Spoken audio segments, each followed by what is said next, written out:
So actually I'm working out of the context, out of the books, out of the somebody's teaching. So that's probably the advantage that I got, because I do it myself. I'm an autodidact, so I don't have that fear. When I ask, it's funny, when I met somebody who's been doing ceramic even longer than me, and first thing I asked them was, well, where's your works? And usually they don't have their own works. So most of the time the workers did everything for him. So you just tell him, I want a shape like this, the size like this, and then later on I want a color like this. You mix this, and you apply it on. It seems like for me it's out of touch. I don't want to do that. I want to do everything myself. So I guess this exploration by myself is the one that giving me a lot of input, because my own work, my own experiences, experiment, and my own exploration. I'll almost do it every day, from morning till afternoon. Sometime night I couldn't sleep, and I work on clay. So, like when they saw my prices here, they said, "Wow."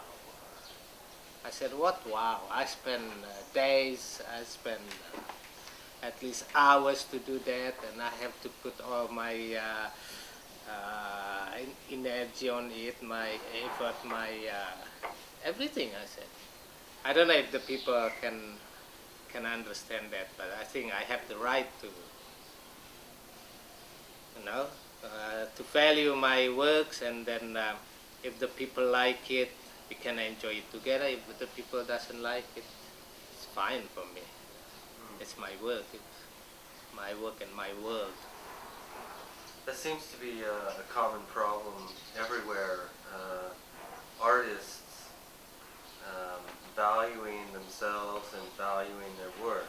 We could see from the history of art, or the artworks, the works that pick the highest value, mostly the work from the late artists. The artist already died a long time ago. So if we see the ceramic again, ceramic is one of the oldest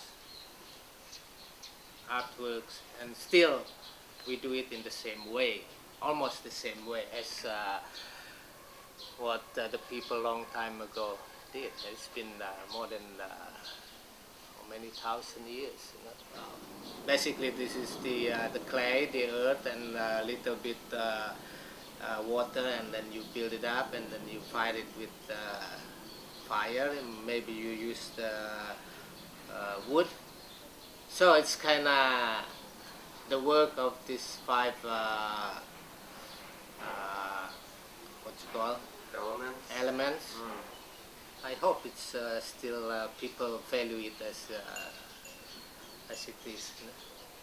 Now it's many big, of course, big factories making ceramic, and for Indonesian, I think that's not really good news, because China can send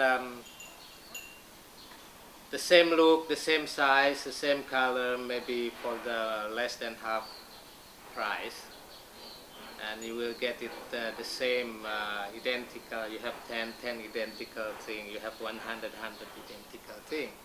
And so it's getting harder, actually, unless if you go to this people who still thinking, who still respect and value the value of the art in ceramic, but that's not so many. Actually, for business it's not really good, but for artwork as art expression, for me, I got many satisfaction. Every time I open the kiln, it's like, wow. So this is what I like with the ceramic, because you can use it, you can just look at it as the art of work. And if you see the value, it has nice value. I would say so far, each artist that I've interviewed, this topic about value connected to spirituality, but not in a religious institution sort of spirituality, but working with your hands, working with your own ideas and concepts. There seems to be, instead of saying spirituality, I would say there's a spirit about this kind of activity.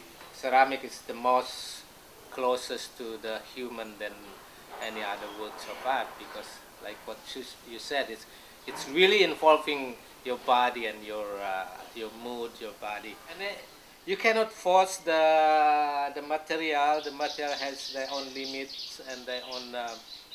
So if you leave it like the way it is, and you have the patience to wait till become strong, then you can build it up again. You touch it, you look at it every time you tap it, you push a little bit. Maybe this one putting something. It's need a lot of touch. And I believe if we see that we are living in the world here, and then of course we eat everything that's growing or that it's coming from the earth. So okay, maybe 90 to 70% our body is containing water, but the rest is of course coming from the earth. We got calcium, natrium, whatever, phosphorus. It's the same what the earth contains. The process of making doesn't matter if I do the throwing or I do the pinching, I do the building. It seems like all my consciousness has to be there. Otherwise, I cannot see the center. So that's center. I always find the center where I started. So if something went wrong, I'll go back to that center again. It's like you do something, you meet something wrong. It must be something in between where you started to where you were at that moment. So maybe you have to track it back. And every time I didn't find the center, I couldn't work it out. I just have to follow the first one I do and just connect, then the shape coming later. Ceramic, I think, growing up together with somehow culture and civilization. I think almost every track of civilization we can see through what the stone where they have made.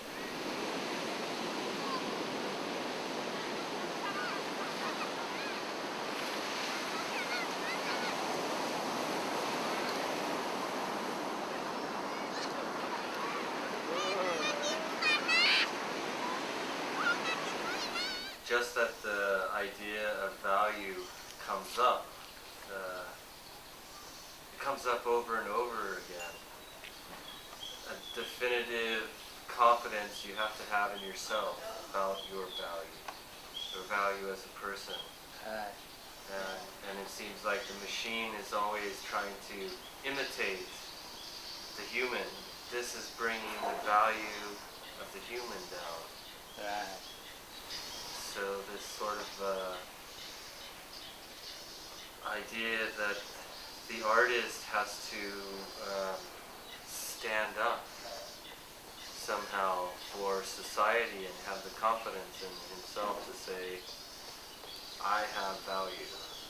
Yeah. No matter what the rest of the outside world shows.